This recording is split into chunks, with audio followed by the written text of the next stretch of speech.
जिस तरह बनु उमैया अपने आप को हजरत उस्मान गनी रज़ियल्लाहु ताला अन्हु और हजरत उमर बिन अब्दुल अजीज रहमहुल्लाह ताला के पीछे छुपाती है ना, ताकि हमारे करतूत छुप जाए इन दो बड़ी पर्सनालिटीज जिनका हम भी एहतराम करते हैं, इस तरह ये लोग इमाम बुखारी इमाम मुस्लिम को खुद से बाबा कहते हैं और फिर कहते हैं किताबें भी तो बाबों ने लिखी थी ना। और सरकार हम तो तुम्हारे बाबों की बात कर रहे हैं, चिश्ती रसूलुल्लाह बाबा, लिवाई आज़म मिन लिवाई मोहम्मद वाला बाबा, साहब और शुक्र के कॉन्टेक्स्ट में अंबिया की तौहीन करने वाले बाबे, इनको बाबा क्यों कह रहे हो?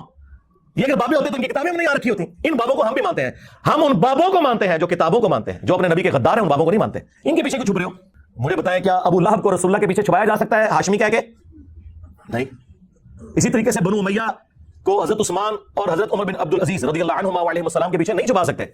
और इसी तरीके से इमाम बुखारी और इमाम मुस्लिम, इमाम तिरमिज़ी, इमाम अबू दाऊद रहमहुल्लाह अजमाइन व रज़ियल्लाहु अन्हुम अजमाइन व अलैहिमुस्सलाम अजमाइन, इनके पीछे तुम अपने बाबों को नहीं छुपा सकते जिन्होंने अपने नामों के कलमे पढ़ाए, जिन्होंने रसूलुल्लाह की शान में गुस्ताखियां की और अपनी तालीमात जारी की। को बात करने वाली करो।